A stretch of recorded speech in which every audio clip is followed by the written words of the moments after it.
This episode was sponsored by Critical Dice and the Endless Bag of Dice.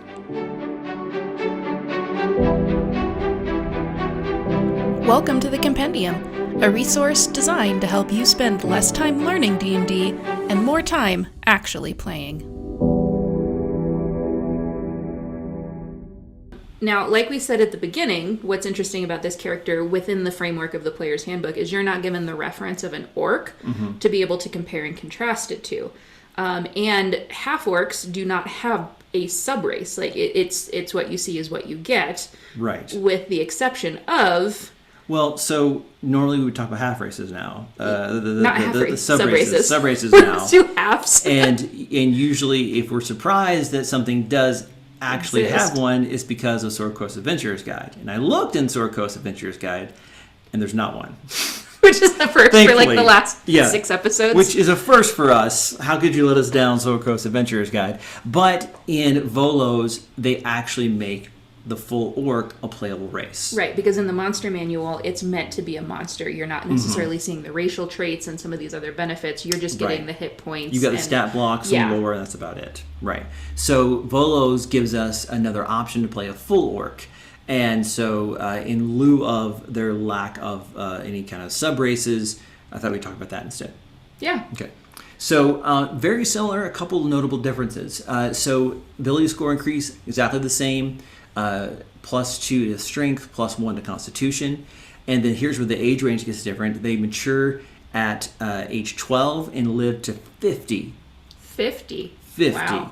And I don't know if that's life expectancy or cultural. I mean, when you drink and party that much. Yeah, or, every conflict is decided by blows and blades. Do you watch Eddie Izzard? Yes. The comedian. Yeah. Tea and cake or death. Yeah. Cake or death? I'm not cake, please. This is the orcs. Yes. It's like one or the other. You get death or you get tea. Yeah, and the half-orcs realize they can choose or. Yes. Or please. No, I allow you. Eddie Izzard's amazing. So very short lives. It's the whole idea that the candle that burns the brightest burns the shortest, and so that passion that's there might be part of this as well. But anyway, and then here alignment really comes into play because these were initially throughout all the editions meant to be foes to fight. Right. Monsters to maim, and they're of course evil. Aren't they? I mean, this I could be making this up, but aren't they typically like everyone's enemy? Mm-hmm. Like, I feel like when you see a lot of things, like a lot of different races or characters just have a beef with orcs, which makes sense because if they're inherently evil on some scale, they're probably out there just doing whatever and not thinking twice about There's not a lot of there's not a lot of deliberating like whether or not we should do this. They have stuff and we don't. We should go get it. Yes. Right. And it invokes kind of like feelings of like Mulan, like where everyone's afraid of the Mongol hordes that are coming, right? And so in fantasy, Tolkien did this, everyone does this. Everyone's kind of always afraid that over the next rise, there's going to be just a horde of orcs, basically. Yeah. In Munchkin, there's even a really great card. There's a monster card. I don't remember exactly, but I think it's like 6,294 orcs is the card. I'm like, I love that card. But so here, orcs are vicious raiders who believe the world should be theirs. Sure, why not? Respect strength above all else. Believe the strong must bully the weak to ensure weakness does not spread like a disease. They're usually chaotic evil. But of course... It's interesting. Weakness being a disease. Like the framework, again, talking about evil is in the eye of the beholder in its own right. Like if weakness is a disease, get rid of the disease. Yeah. Like, I like that wording. It is, and it helps you kind of understand, like, okay, maybe they're not evil. They're just, the culture is just very, very different in priorities than what the characters or players might be used to. And I could see that. In a way, it's very Darwinian, right? It's the survival of the fittest. And... the strong are going to propagate strong, so let's always edge towards that direction. So it makes sense for them, but of course, with a playable race, do what you want when it comes to alignments. I mean, it can be like Ferdinand the Bull, right? Vicious and strong, and you just like to smell flowers. Let it go, right? Size, so usually over 6 feet tall, up to 7 feet tall. 230 to 280 pounds, very big and beefy. It sounds though like the Half-Orc actually has a bigger range of being even taller and heavier, and so I think that's another unforeseen benefit to being half human as well. Is kind of, it unlocks some more like growth trees and unlockable skills for them a little bit. So. And then their size is medium, but there's an addendum to that, and I'll get to that in a second.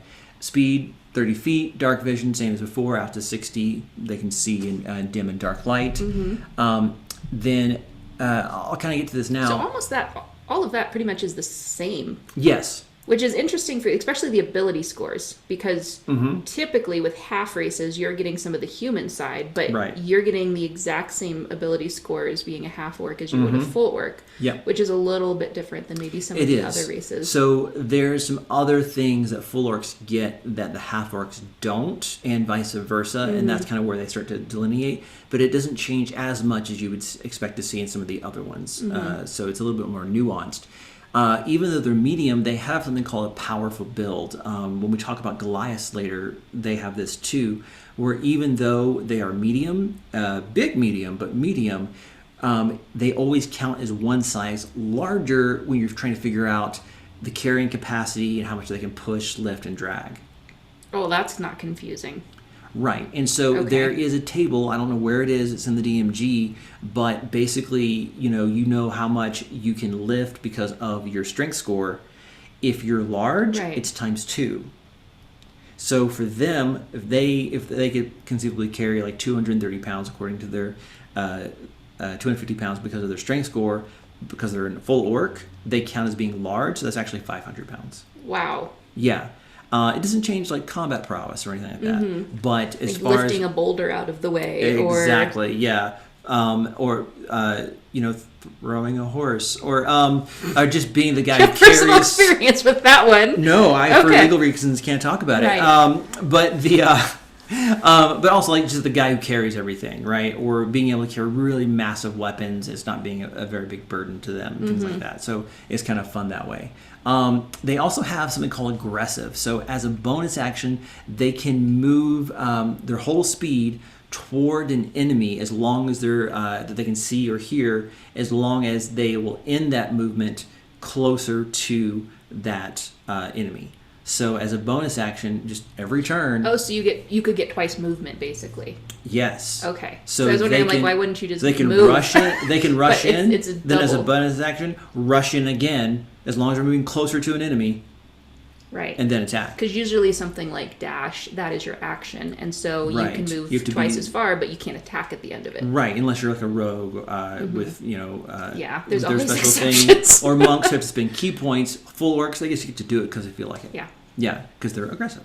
And then they have Primal Intuition. This is where the proficiencies come into play.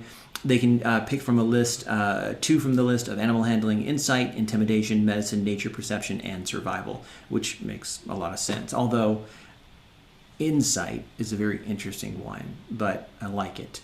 And then, of course, languages, they speak, read, write, common, and orc. Yeah, so you still get your 2 languages, but they're determined which is pretty standard, yeah.